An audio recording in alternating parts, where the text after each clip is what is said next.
Greetings, we are students from Petnista Gimnazia, Zagreb in Croatia. We are going to be presenting our project, The Effect of Colors and Different Materials on Physico-Chemical Properties of Water and on the Appearance of Mosquitoes.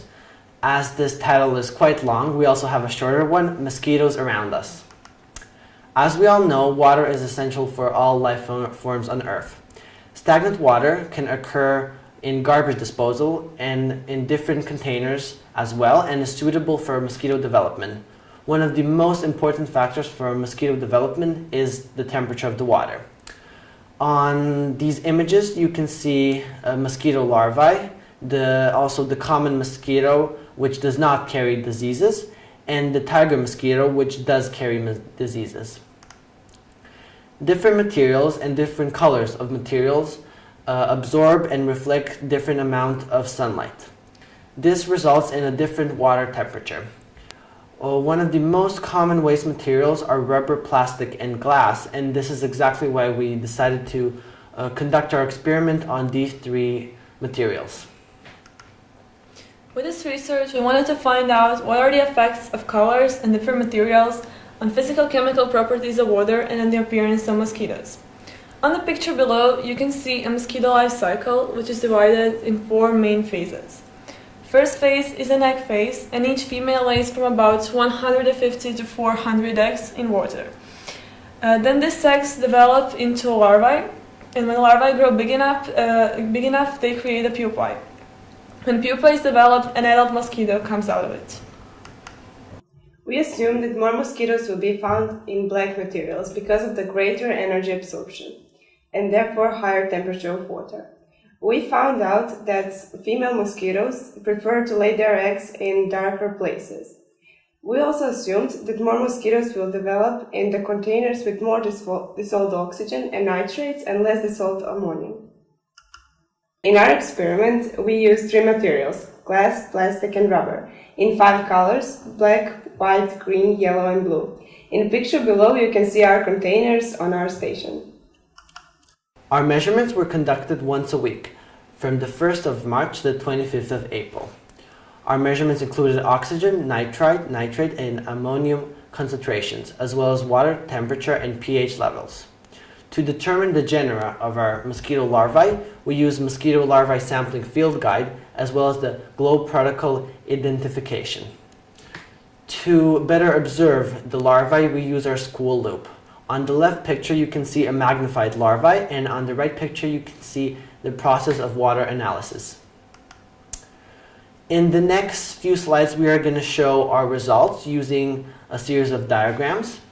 This diagram shows the average volume of evaporated water. To clarify things, the color of the diagrams represent the color that the container was in, and the letter beneath the diagram represents the material the container was made of. So R represents rubber, P represents plastic, and G represents glass. As we can see, the largest volume of evaporated water happened in black material, and this is because black absorbs lots of sunlight and lots of energy from the spectrum. The average temperature was the highest in black materials, and this is once again because black material absorbs more energy from the sun. This diagram shows average pH. pH is the value that determines alkalinity and acidity of the liquid. Natural pH of the water is around 7, and it is the pH of distilled water, which we used in our experiment to avoid our effect on the pH measurements. All of our measurements are above 8.5, which means our water was a bit alkalic. We also measured the mass concentrations of nitrites, but we noticed that these numbers were too small to have a great influence on mosquitoes. We also noticed that in rubbers, for example, the mass concentrations of nitrites is a little bit higher. And here we can see a diagram that shows mass concentration of nitrates, and also these results are too small to be toxic for the mosquitoes. We measured mass concentrations of dissolved oxygen, but these values haven't showed any irregularities, so we couldn't quite make a conclusion about them.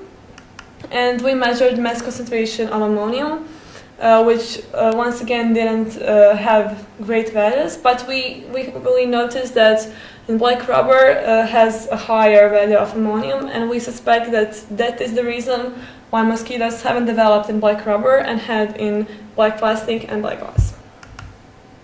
And on these results you can see our results for the number of found larvae to our period of measurement. So we found larvae on 2 dates, 18th of April and 25th of April, and you can notice that most larvae were found in dark materials.